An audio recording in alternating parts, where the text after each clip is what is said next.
लोकसभा निवडणुकीची लगबग। पहिल्या टप्प्यामधील निवडणुकीसाठी 183 उमेदवारांचे अर्ज दाखल।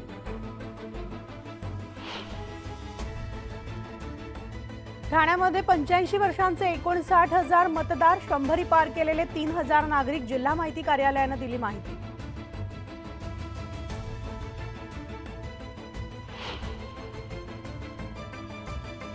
मुंबई महानगरपालिकेसमोर कर वसुलीचे आव्हान। 2287 कोटी मालमत्ता कर थकीत।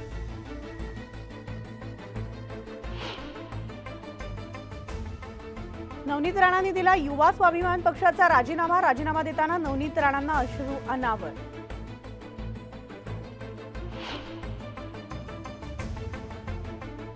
धाराशिवमध्ये महावितरणाकडून कोर्टाच्या आदेशाला केराची टोपली। संतप्त नागरिकांचा महावितरण कार्यालयामध्ये ठिय्या आंदोलन।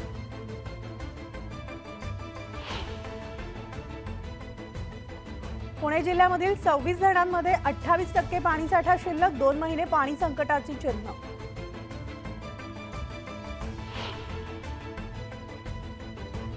संभाजीनगरमध्ये उकाडा वाढला। तापमान 39 अंशावर। रात्रीच्या तापमानात वाढ झाल्यामुळे नागरिक हैराण।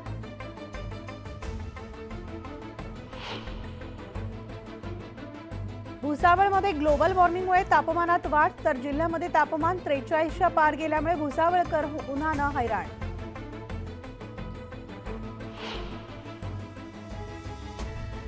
जळगावमध्ये उन्हाचा पारा वाढला। तापमान 40 पार गेल्यानं नागरिक उन्हानं हैराण।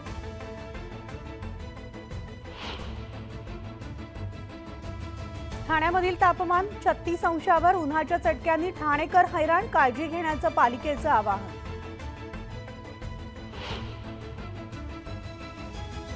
नवी मुंबईमध्ये उन्हाचे चटके। पारा पोहोचला 38 अंशावर, तर रस्त्यावर पसरला शुकशुकाट।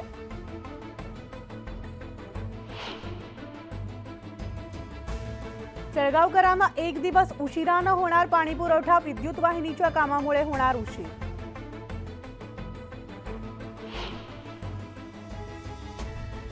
दिव्यांनी उजळलं शिवजन्मस्थळ। सह्याद्री गिरिभ्रमण संस्थेचा उपक्रम। शिवप्रेमींकडून शिवगौर्य गाथेचा जागर।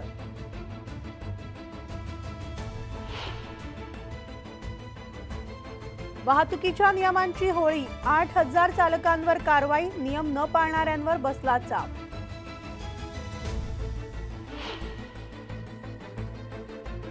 पनवेल पालिकेच्या मालमत्ता कराला स्थगिती नाही। सुट्टीच्या दिवशी कार्यालय सुरू।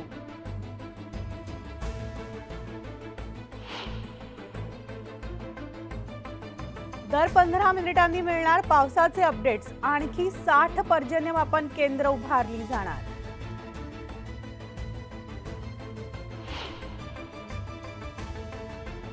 मुंबईमध्ये थकबाकीदारांची नावं जाहीर होताच पालिकेच्या तिजोरीत 1,500 कोटी।